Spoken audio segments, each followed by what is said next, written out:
যখনই প্রভুকে প্রশ্ন আসে আমরা কি বলি যে প্রভু তিনি যিনি স্বয়ং ভক্ত সেবার দ্বারা গুরু পূজার দ্বারা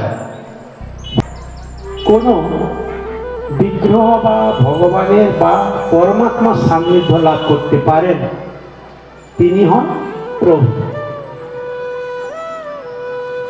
আর এই রকম প্রভুদের যারা একত্রিত করে লীলা বিস্তার করতে পারেন বা লীলা মাধুর্য রস আস্বাদন করাতে পারেন বা লীলার দ্বারা তাদের জীবনকে ধন্য করে দিতে পারেন এবং তার সঙ্গে আমাদের সবাইকে এক করে দিতে পারেন, তারাই হয় মহাপ্রভু। হৃদয় গৌর প্রেমানন্দে। পরিষ্কার হয়ে গেল? তাহলে প্রভু এবং মহাপ্রভু বোঝা গেল। আমাদের যে হৃদয়ানন্দ মহাপ্রভু আর গৌরীদাস পণ্ডিত, তাই তো? এদের নাম তো এখানে না। এই যে গৌরীদাস পণ্ডিত, পণ্ডিত কাকে বলছি? পণ্ডিত কাকে বলছে? শাস্ত্র কি বলছে? পর দর্পেষু লষ্ট্রবৎ মাতৃবৎ পরদারেষু আত্মবৎ সর্বভূতেষু জ্ঞাপশ্যতি স পণ্ডিতঃ। অর্থাৎ পণ্ডিতের মধ্যে এই গুণগুলো থাকা দরকার আছে, তবে তাকে পণ্ডিত বলবে। কাকে বলছে? না, যিনি পরের জিনিসকে, অর্থাৎ এই যে চোখের চারধারে যা কিছু দেখছে এই সবগুলো মাটির ঢেলা মনে করবে। পণ্ডিতের প্রথম গুণ এটাই যে পরদ্রব্যেষু লষ্টবৎ, অর্থাৎ পরের যা কিছু, যদি বলেন তার যে জমিটুকু আছে সেটা কিন্তু তার নয়, আগেই আপনাদের বলে আচ্ছা ওটাই যাবো, একটা একটা করে নিই। তাহলে কি বলছে? পরদ্রব্যেষু লষ্টবৎ, পরের দ্রব্যটা মাটির ঢেলা, তাতে তার কোনো আসক্তি থাকা চলবে না। আবার কি বলছে?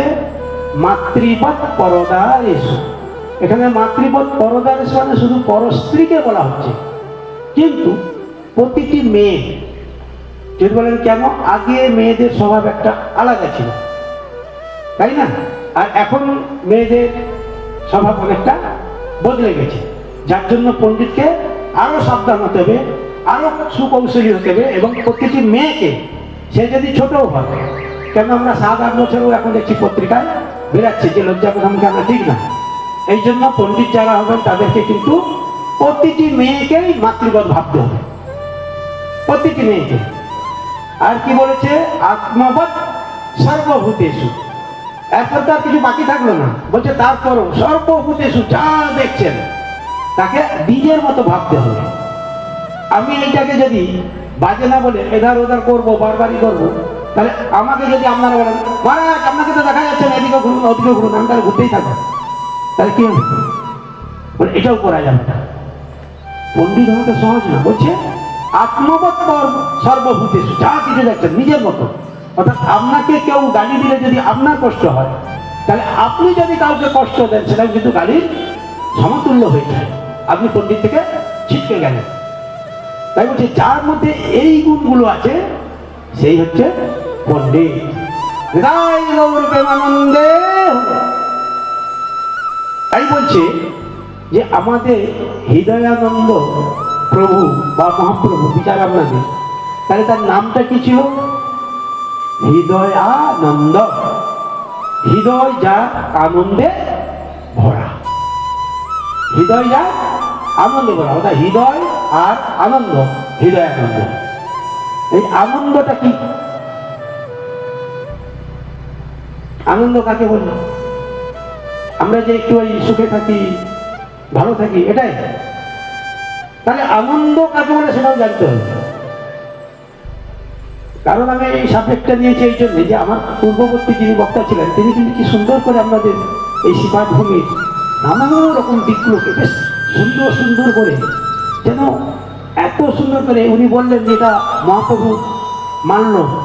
আমার মনে হয়েছিল যে উনি যখন বলছিলেন যেন আরো ভালো করে যেন আপনাদেরকে বিভিন্ন রকম ফুল দিয়ে মালা গেঁথে গেঁথে আপনাদের সবাইকে উনি যেন করিয়ে দিচ্ছেন, আর আপনারও যেন আনন্দে আত্মহারা হয়ে যাচ্ছে। তাই মহাপ্রভুর কৃপা এর চেয়েও বড় কৃপা আপনাদের কৃপা, অর্থাৎ ভক্তের কৃপা। হৃদয় গৌর প্রেমানন্দে হরি হরি। তাই বলছি, না দিয়ে কিছু নিও না গো, ঋণ যে বেড়ে যাবে। না দিয়ে কিছু নিও না গো,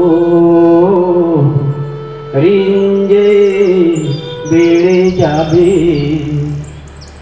খালি হাতে এসেছো ভবে, তোমরা সবাই খালি হাতে এসেছো ভবে। সবাইকে খালি হাতে যেতে হবে, না দিয়ে কিছু নিও না গো, ঋণ যে বেড়ে যাবে। না দিয়ে পেয়েছো যা, সে তো প্রভুর দান। বিনিময়ে করেছো কি প্রভুর নাম গুণগান। না দিয়ে পেয়েছো যা, সে তো প্রভুর দান। বিনিময়ে করেছো কি প্রভুর নাম গুণগান। জন্মিলে মরিতে হবে, জন্মিলে মরিতে হবে। অমরকে কোথা রবে, না দিয়ে কিছু নিও না গো, ঋণ যে বেড়ে যাবে। না দিয়ে পেয়েছে যারা, হয়েছে তারা সর্বহারা। না দিয়ে পেয়েছে যারা, হয়েছে তারা সর্বহারা। এই দেওয়া নেওয়া কে শেখাবে, দেওয়া নেওয়া কে শেখাবে, আপন সব গুরু ছাড়া। তাই গুরুর কৃপা পাই গো যারা, তাই গুরুর কৃপা পাই গো যারা, তারাই অমর হয় গো ভবে। না দিয়ে কিছু নিও না গো, ঋণ যে বেড়ে যাবে। খালি হাতে এসেছো ভবে, সবাই খালি হাতে এসেছো ভবে। সবাইকে খালি হাতে যেতে হবে, না দিয়ে কিছু নিও না গো, ঋণ যে বেড়ে যাবে।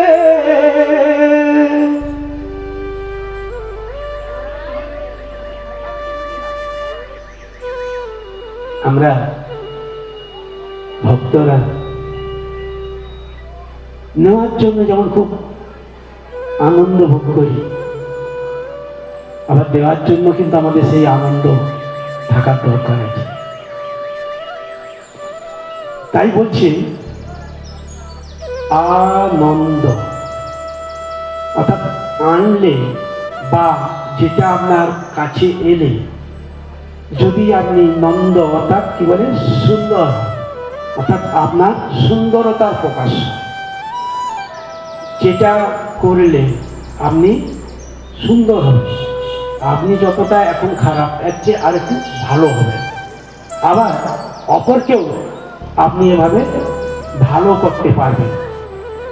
যখন আপনি এভাবে নিজেকে ভালো করতে পারবেন আর যা পেলে আপনি ভালো হবেন, এই দুটো যদি একসঙ্গে হয় তখন তাকে বলা হবে আনন্দ। কারণ আপনি কষ্ট পেলেন বা অন্য কেউ কষ্ট পেল বা আপনার কাছে কেউ কষ্ট পেল, তাহলে কিন্তু সেটা আনন্দের বিচারে আর আনন্দ হবে না। তাই বলছি যে আনন্দ যখন পাবেন তখন আপনাকে কি হতে হবে? সৎ চিত আনন্দ। তাহলে ওই আনন্দ পেতে গেলে তার আগে দুটো জায়গা আপনাকে পরিষ্কার করে নিতে হবে, অর্থাৎ সৎ চিত আনন্দ, সচ্চিদ আনন্দ। তাহলে আপনাকে প্রথমে সৎ হতে হবে। সৎ হওয়ার পর কি হবে? চিত অর্থাৎ চিন্ময়ী রূপটা সম্বন্ধে আপনাকে পরিষ্কার জানতে হবে। এখন আমরা এই যে আছি, আমরা কোন রূপে আছি? আমরা সব মৃন্ময় রূপে আছি। মানে এ দেহ মাটির দেহ। এই যে দেহটা, এই দেহটা আমাদের পঞ্চতত্ত্ব পঞ্চভূতে লীন হয়ে আছে, তাই না? শ্রীকৃষ্ণ চৈতন্য প্রভু নিত্যানন্দ শ্রী অদ্বৈত গদাধর শিবাসাদি গৌর ভক্তবৃন্দ, এটা যেমন আমাদের পঞ্চতত্ত্ব আমরা ভক্ত ভাষণে পেয়েছি, আবার জন্মের সঙ্গে সঙ্গে আমাদের এই দেহটা ক্ষিতি অপ তেজ মরুদ বোম, এই পাঁচটি ভূতের মধ্যে কিন্তু এই দেহটা লীন হয়ে আছে। আমরা যখন কোনো দেবদেবী পুজো করি তখন কি করি? প্রথম ঘট স্থাপন করি, অধিবাস কীর্তন করি, তাই না?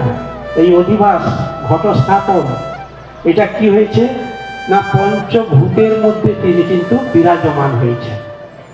তাহলে পঞ্চভূতের প্রথমে কি হলো? ক্ষিতি অর্থাৎ মাটি। আপনি যখন ঘট করবেন কুমোরের চাকে কি দিতে হবে? প্রথমে মাটিটা দিতে হবে, আর তারপরে অর্থাৎ জল, অর্থাৎ সেই মাটিটাকে ভিজিয়ে একটা ঠিক সুন্দরভাবে কাদাটা তৈরি করতে হবে। আর তারপর কি করতে হবে? সেটা তৈরি হয়ে গেলে তেজ অর্থাৎ তাপ, তাপ দিয়ে তাকে একটু কি করতে হবে? শুকনা করে নিতে হবে। তারপরে মরুদ অর্থাৎ সে শুকনা করতে গেলে তার মধ্যে দেখবেন একটা ফাঁকা অংশ আছে ভিতরটা, সেখানে কিন্তু কিছুটা বায়ু অর্থাৎ ভিতর বায়ু আর বাহির বায়ু, অর্থাৎ আমাদের যেমন নিঃশ্বাস প্রশ্বাস, ঠিক ওই ঘটের মধ্য দিয়েও আমাদের কিন্তু অন্তরঙ্গ এবং বহিরাঙ্গের কি সুন্দর একটা ক্রমান্বয়ে চলতে থাকে। আর শেষে কি হয়? বোধ অর্থাৎ আমাদের যে ভগবানের যে পরমাত্মা, সেই পরমাত্মা বা আমার এই আত্মা যেমন জন্ম আমি হয়েছি, ঘটের মধ্যে তখন কি হয়? মন্ত্র সাহায্যে আমরা কি করি? তাতে প্রাণ প্রতিষ্ঠা করে দিই। তার উপমান এখন আছে আমাদের জগন্নাথ মন্দিরে, যখন তার নতুন কলেবর হয় তার মধ্যে প্রাণ প্রতিষ্ঠা করা হয়, তার যে দেহটা সেটাকে আবার দাহ করে নতুন একটা আবার জগন্নাথ বানানো হয়। তাহলে এত সূক্ষ্ম সূক্ষ্ম বিচার আমাদের এই সনাতন ধর্মের মধ্যে আছে, যেটা আপনি আর কোথাও পাবেন না। তাই এই শরীরটা যেমন আমাদের ঘট পূজাটাও কিন্তু ঠিক একই রকম। তাই এটা যদি হয় তাহলে এটা আমার কি হলো না সৎ। তাহলে এই যে মৃত্তিকা দিয়ে যখন ঘট বানানো হলো তখন সেটা ছিল নির্মল, আর যখন পূজা করে তাকে প্রাণ প্রতিষ্ঠা করা হলো তখন আমরা সেটাকে দেবদেবী মনে করে আমাদের বিশ্বাসের আরো বড় জায়গা তৈরি করে তাকে আমরা সবাই মাথা নত করি, তখন সেটা হয়ে যায় চিন্ময়। অর্থাৎ আপনার চেতনার বন্ধু হয়ে চেতনার চৈতন্য করে দিয়ে মা চৈতন্যময়, অর্থাৎ আপনার চৈতন্য হলো, যেটা আমার গৌর গোবিন্দ বলেছিল, আমার রামকৃষ্ণ বলেছিল যে তোমাদের চৈতন্য হোক, অর্থাৎ চেতনার চেতন শক্তি, যে শক্তি লাভ করে আপনি আপনার জীবনটা আনন্দহী কেবলম করে নিতে পারেন, অর্থাৎ সৎ চিত আনন্দ, সচ্চিদ আনন্দ, বিদায় গৌর প্রেমানন্দে। তাই একটা জিনিস, ভগবান ঈশ্বর আর পরমাত্মা তিনটা কি এক? কজন মনে করেন এক? একটু হাত তুলুন। ভগবান, পরমাত্মা, ঈশ্বর এরা কি এক? এক। বাকিরা বলছেন না। সকলের জন্য একটা বিদায় গৌর প্রেমানন্দে। ভগবান কাকে বলছেন? ভগবান তাকেই বলা হয় যখন তিনি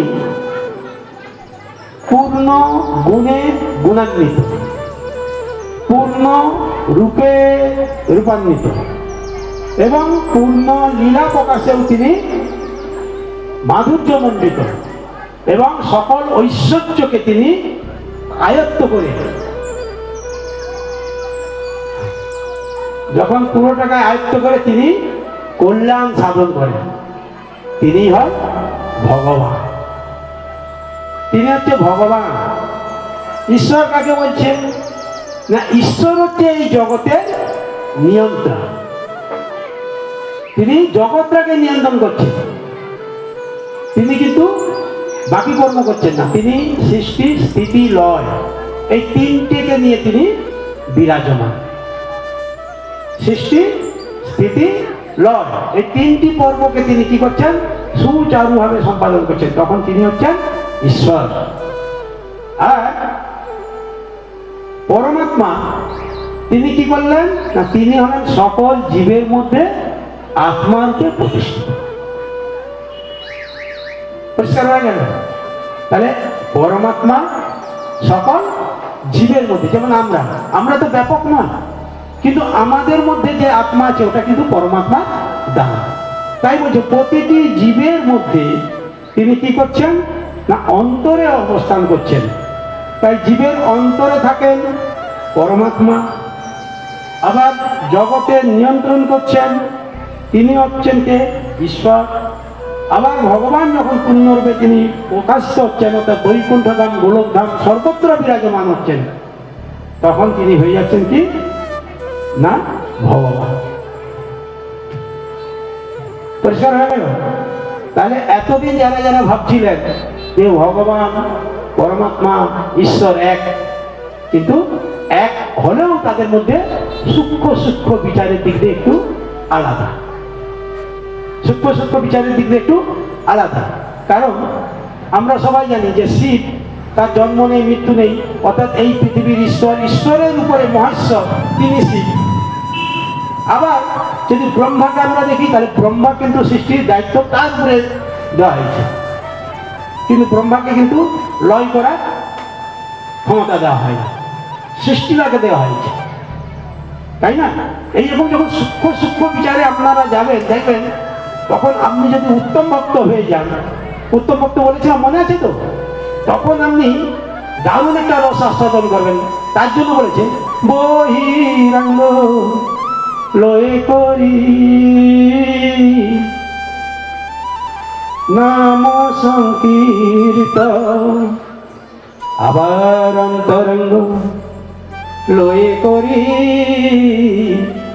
প্রেম রস আস্বাদন।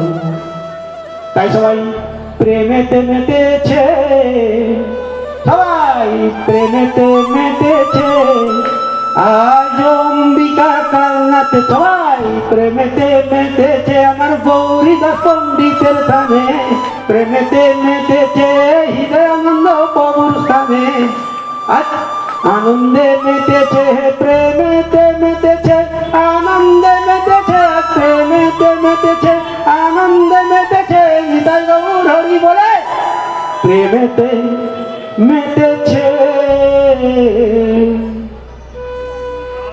সবাই আমরা জানি ছোটবেলা থেকে যে গু মানে অন্ধকার, রু মানে আলো।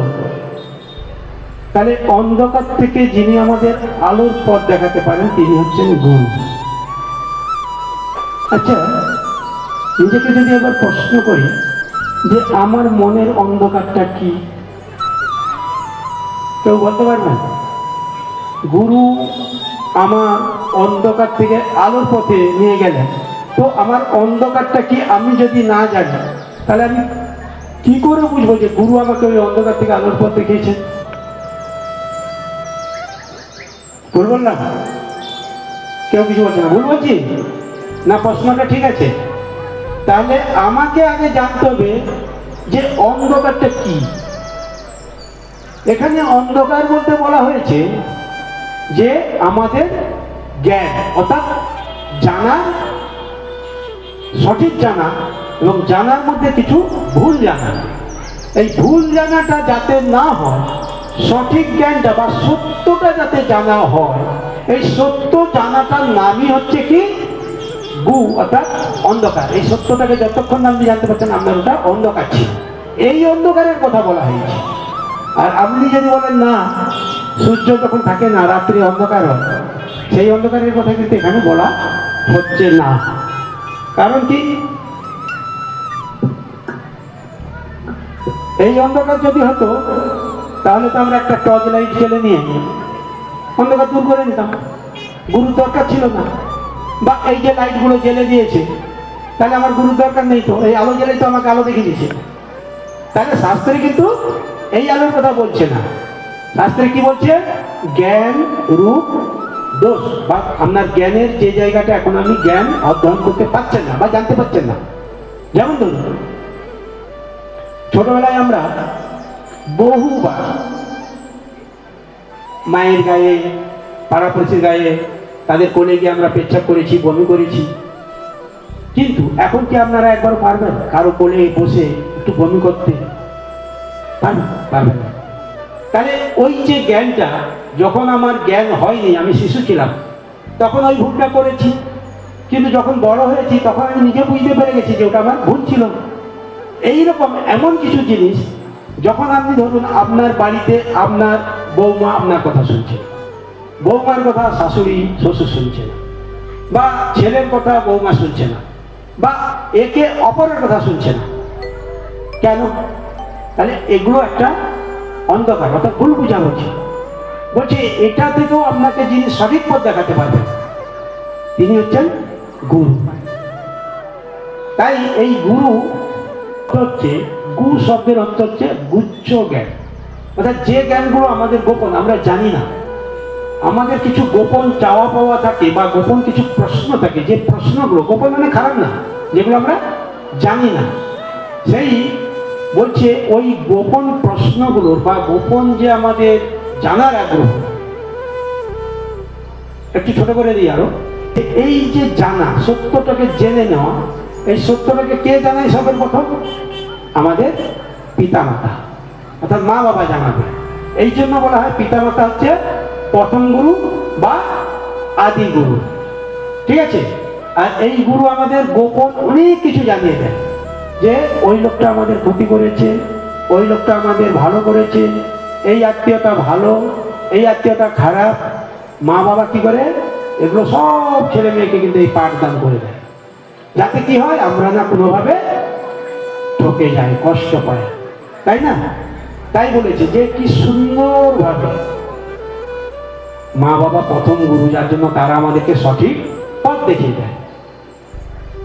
তাই বলছে গুচ্ছ জ্ঞান, যে জ্ঞানটা আমার জানা নেই। তাহলে গুচ্ছ জ্ঞান, গু মানে গুচ্ছ জ্ঞান, আর রু মানে কি, চোখের জল। যেই রু স্বয়ং মহাদেবের অস্ত্র হয়ে ঝরে পড়ে রুদ্রাক্ষ তৈরি হয়েছিল। মহাদেবেরও কষ্ট, যিনি ব্রহ্মাণ্ডের মালিক তার কষ্ট, তাহলে আপনার আমার কষ্ট থাকবে কিনা? খুব স্বাভাবিক। তাই বলছি যদি আপনার ওই চোখের জল, আপনার কষ্ট পেলে যে কষ্ট হয়, চোখের জল পেলেন, আপনি ভগবানের কাছে বলেন, ভগবান আমাকে পথ দেখাও, আমাকে পথ দেখাও, যেন এই কষ্ট থেকে আমি কি করি, সুখ পেতে পারি। এই পথ যিনি দেখাতে পারেন তিনি হচ্ছেন গুরু। আমার মা বাবা আমাকে গুরু হয়ে গেল ঠিকই প্রথম, কিন্তু মা বাবা আমাকে কিন্তু শিক্ষা ততটা দিতে পারবে না। মা বাবা যদি 4 পর্যন্ত পড়ে, আমি যদি মাধ্যমিকে পড়ি, মা বাবার কি করবে, শিক্ষাটা দিতে পারবে? তার জন্য আমাদের আর একটা গুরু দরকার হয়ে যায়, সেটা হচ্ছে শিক্ষা গুরু। আবার ঠিক দেখুন, শিক্ষা নেওয়ার পর সেই শিক্ষা গুরু তারা কিন্তু ভগবান সম্বন্ধে কিছু জানে না। তাহলে ভগবানের সম্বন্ধে জানতে গেলে, আমার দেহতত্ত্ব জানতে গেলে, আমাদের সাধনার পথে যেতে গেলে আমাদেরকে আরেকজন গুরু ধরতে হচ্ছে, তিনি হচ্ছেন দীক্ষা গুরু। এরপরে কে আছে?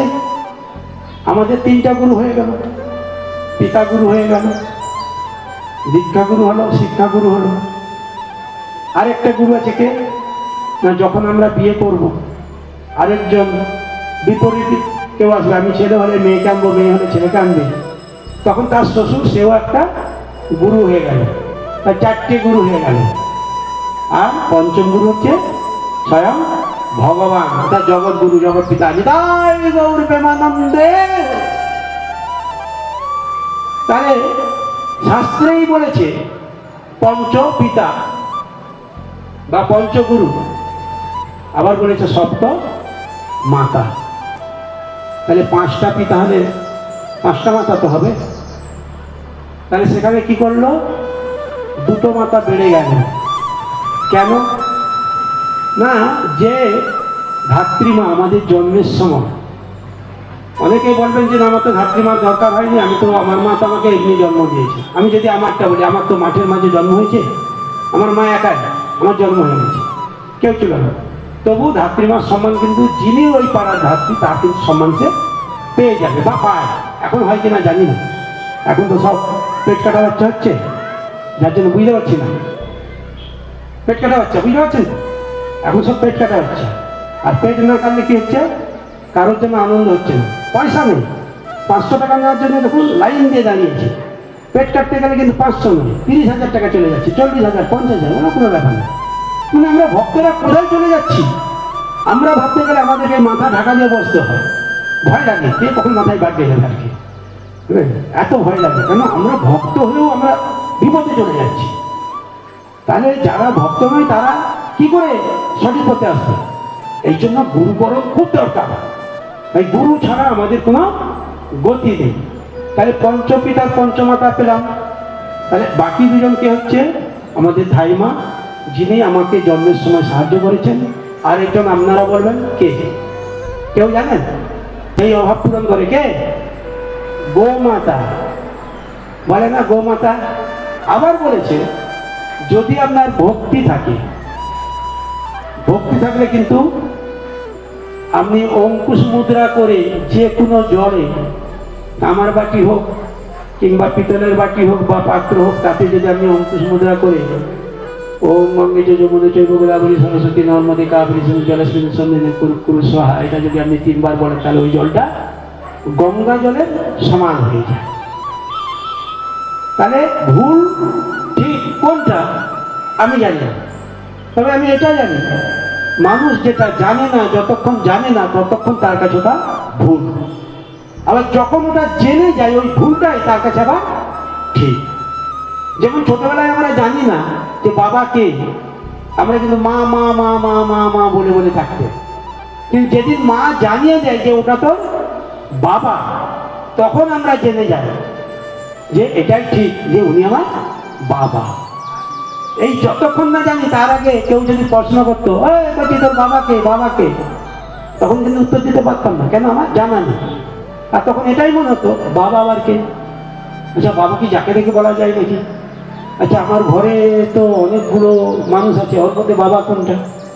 তাহলে আমার মনে বহু প্রশ্ন আছে, কারণ আমি সেই প্রশ্নটাকে উত্তর খুঁজে বেড়াচ্ছি। তাই উত্তর যখন আপনি পেয়ে গেলেন তখন আপনার কি হয়, সত্যটা জানা হয়ে যায়। এটাই হচ্ছে গুরুর কাজ, যে আমাদের সঠিক মার্গদর্শন করানো।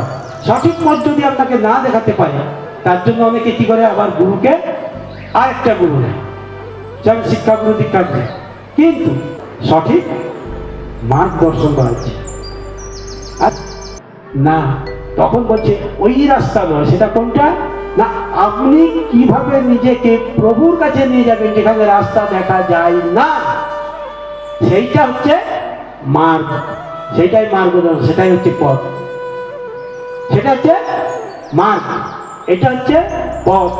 আর এমনিগুলো হচ্ছে রাস্তা, স্টেপ বাই স্টেপ আমরা একটু নিচে নিয়ে যাবো। দেখুন কি শুনে, গুরু তুমি আছো উপরে,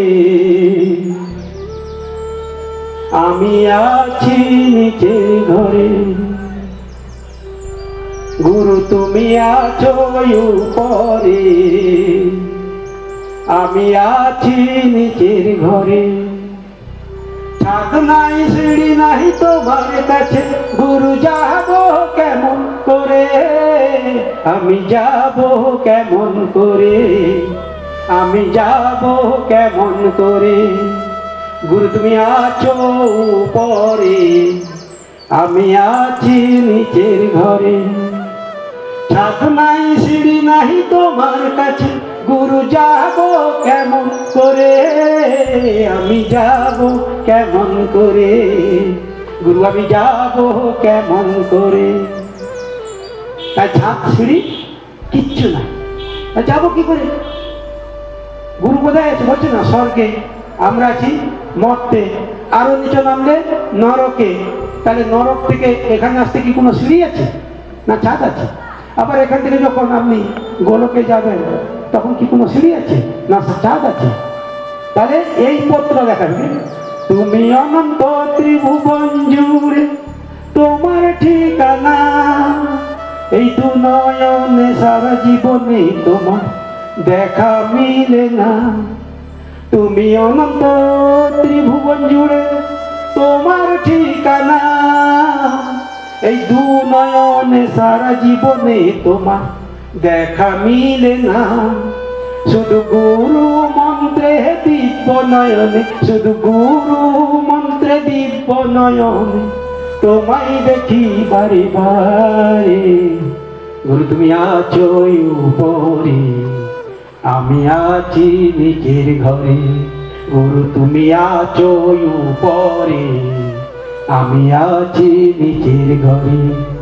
তাই কি বলছে, যে তোমাকে এই দিব্য নয়নে দেখতে পাই, কিন্তু এই দু নয়নে কখনো দেখা যায়। আর এই দু নয়ন বাদ দিয়ে যখন এই দিব্য নয়ন হয় তখন কি হয়, গুরু আশ্রয় করতে হবে, আর ওই মহামন্ত্র নাম জপ সাধন এই পথ যেতে, এই পথ ছাড়া কোনো পথে দেখতে পায়।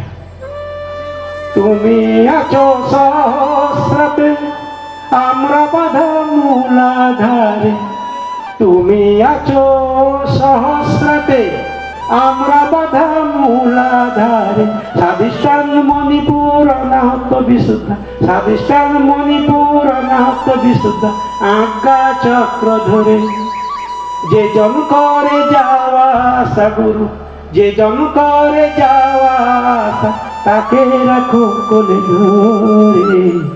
গুরু তুমি আছো উপরে, আমি আছি নিজের ঘরে, চাঁদ নাই সিঁড়ি নাই তোমার কাছে, গুরু যাব কেমন করে, আমি যাব কেমন করে, গুরু আমি যাব কেমন করে, গুরু আমি যাব কেমন করে, গুরু আমি যাব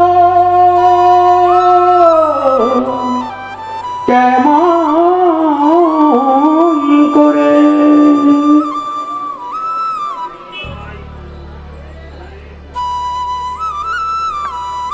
তাই অভিজ্ঞতা তো বলে শেষ করা যায় না, যতই বলি ততই মনে হয় যেন অনেক ছেড়ে চলে গেছে, অনেক ছেড়ে চলে গেছে, কিছুই বলা হয়, কিছুই বলা হয়। এত বলার পর মনে হচ্ছে যে আপনাদের যেন কিছুই বলতে পারলাম না, কোথা দিয়ে সময় চলে যায়।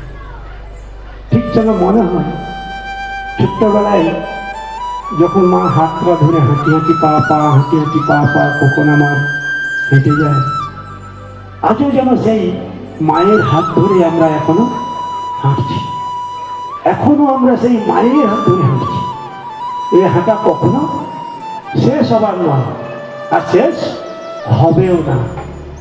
কারণ এই হাঁটা, এই হাঁটার এই যে হাঁটা, আপনি কি দেখছেন, মায়ের হাত ধরে হাঁটা, আর আমরা কি দেখছি, এই হাঁটা, এই যে হাঁটছি কথা বলছি, এই হাঁটা যদি বন্ধ হয়ে যায় তাহলে কি হবে গো, ওই হাঁটাটা বন্ধ হয়ে যাবে। প্রভুর কি সৃষ্টি, কি লীলা, কি তার রস, কি তার গুণ, কি তার মাধুর্য। আপনাকে বলছেন হাঁটছি, ওখানে মায়ের হাত ধরে, আর এখানেও আমি হাঁ করে কথা বলছি সেই তারই হাত ধরে। হাতটা একই, আত্মা পরমাত্মা আর আমার চোখ মায়ের মধ্যে কি দারুণ একটা মিল, কি দারুণ একটা আনন্দ রস। এই রসে ডুবতে ডুবতে ডুবতে ডুবতে কখন যে ডুবেও ডুবে হলো না, বারবার বারবার ভেসে উঠি, আর হাবুডুবু খেতে খেতে ভাবি, প্রভু তীরটা কি ওই ধনুকের ছিল, না নদীর দুটি পাহাড় ছিল? আজও আমরা কেউ বুঝতে পারি আমরা কোন পারে আমরা বসে আছি, এপারে দুঃখ না ওপারে দুঃখ, এপারে আনন্দ না ওপারে আনন্দ। আজও আমরা কিচ্ছু বুঝতে পারিনি। শুধু মনে হয় প্রভুর লীলা। সত্যি কি লীলা ছিল, না আমরা প্রভুকে লীলা রসে একটু ডুবতে বললাম? বুঝতে পারিনি। কোথায় যেন কি করছি কি বলছি কিছুই বুঝতে পারছি না, কিন্তু এটা বুঝতে পারছি যে উনি কিন্তু আমাদের উপর থেকে একটা সুতা দিয়ে যেন পুতুল নাচের পুতুলের মতো আমাদের কিন্তু কি সুন্দর করে নাচাচ্ছে, আর আমরা সেই রকম করে নাচছি সুরে তালে ছন্দে, কখনো নিজের মতো, কখনো ওনার মতো, কখনো আবার কারো মতেও নয়। এভাবে আমরা চলতে চলতে চলতে চলতে কখন যে চলার শেষ সিঁড়িটা আমরা কে কিভাবে অতিক্রম করে যাব কেউ বলতে পারে না। তো চেষ্টা করবেন এই গানটা দিয়ে আপনাদের আজকের আসর শেষ করব। সবাই একটু একসঙ্গে গাওয়ার চেষ্টা করবেন, খুব ভালো লাগবে।